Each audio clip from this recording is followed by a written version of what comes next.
Igen, bizony, ezt jól láttátok. Brutálisan menő új funkció érkezik az iOS 18-ba, méghozzá a szemünkkel fogjuk tudni irányítani az iPhone-unkat, illetve az iPad-ünket. Tehát fenn van a hírszolgálati platformukon, hogy a kisegítő lehetőségek közé érkezik a szemmel irányítható funkció, és még rengeteg újdonság, ami nagyon-nagyon érdekes lehet.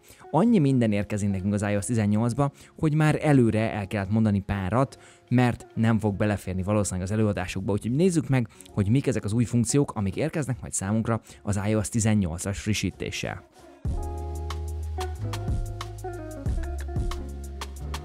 Hűgös lányok, hölgyek és urak, szevasztok, ez itt az Apple Pie, én pedig Joe vagyok, és a mai videóban nézzük meg, hogy az Apple mit is tett közzé a Newsroomban. Ez az Apple-nak a hivatalos weboldala, apple.com/newsroom, azt hiszem, apple.com/newsroom, így is van, és itt láthatjátok az új funkciókat, amit május 15-én jelentettek be.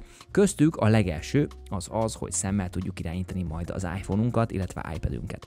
Ezek mind kisegítő lehetőségek. Ha nem tudjátok, mi ez a kisegítő lehetőség, akkor mentek a beállításokba, és a beállításokban itt rámennek arra, hogy kisegítő lehetőségek. Itt különböző olyan funkciók elérhetőek, amik az olyan embereknek tudnak segíteni, akiknek nem jó hallásuk, nem jó látásuk, nem jó mozgásuk, és könnyebbé teszi az iPhone-nak a használatát. Az egyetlen egy olyan készülék a világon, ami ennyire odafigyel az ilyen emberekre, és mindezáltal ezek a funkciók amúgy az átlagember számára is tök jól lehet használni, tehát hogy szeretnéd a szemeddel irányítani a telefonodat, az iOS 18-ban ez meg fog érkezni.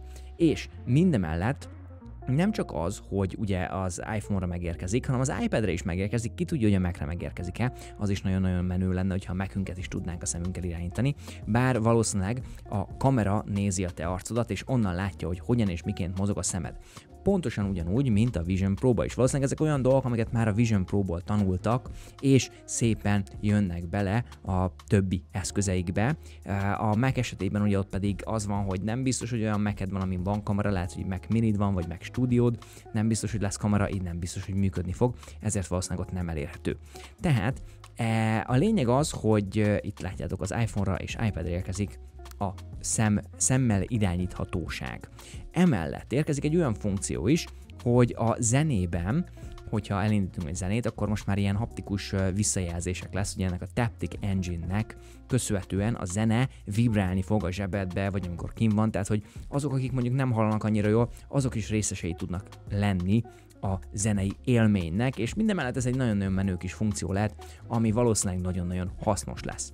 Továbbá érkeznek olyan fajta funkciók, amik a nyelvezettel, hanggal is működnek, ez a Vocal Shortcuts. A Vocal Shortcuts azt a Siri-nél fogjuk tudni majd használni, méghozzá amikor a Siri-nek különböző instrukciókat adunk, akkor be tudjuk majd állítani azt, hogy a mi nyelvezetünk alapján működjön, illetve azt is, hogy ne kelljen kimondani nevét, hanem csak mondunk valamit a telefonunknak, és azt megcsinálja. Ez azoknak lényeg, akik mondjuk problémás esetben vannak, hogy kimondjanak bizonyos szavakat, bizonyos mondatokat, és nem tudják, és át akarják nevezni. De ez már jel arra, hogy a mesterséges intelligencia mennyire érkezik az iOS 18-ba. Valószínűleg nagyon. Ha láttátok most a ChatGPT 4.0, illetve a Google Gemini-nek az 1.5 Pro-ját, akkor látjátok, hogy nagyon brutálisan okosak lesznek ezek a mesterséges intelligencia robotok. Ennek köszönhetően valószínűleg a Siri is nagyon nagy upgrade-et fog kapni az iOS 18-ban, és ezek annak az előjelei, hogy már a nyelvezetünkkel is különböző dolgokat tudunk csinálni, különböző mondatokat tudunk mondani neki, anélkül, hogy ki kéne mondani a nevét, és meg tudja csinálni a telefonunk. Tehát ez a Vocal Shortcuts. Ami nagyon fontos. Hányszor volt az, hogy a kocsiban ültetek, és használtatok a telefont, és beszédültetek, buszon vagytok, és beszédültök akkor, hogyha használjátok az okos eszközöteket, legyen az iPad vagy iPhone. Na most van ez a Vehicle Motion Cues, ez gyakorlatilag a különböző mozgó járművek esetében, ha beülünk a kocsiba, akkor a telefonunkra ide helyez ilyen kis fekete pöttyöket, és le is játszom nektek a videót, hogyha elfordul balra, akkor ezek a pöttyök elindulnak jobbra.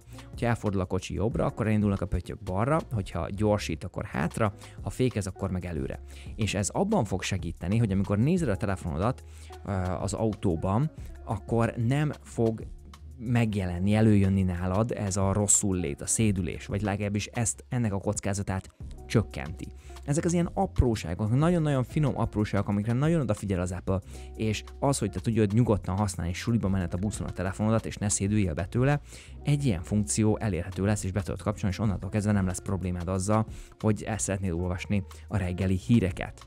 Továbbá a CarPlay is kap új funkciókat. A CarPlay-ben érkeznek a hanggal, tehát hanggal lehet majd irányítani a CarPlay-t, illetve a színvakság esetében is megváltoznak a színek, tehát jobban tudod majd definiálni a dolgokat.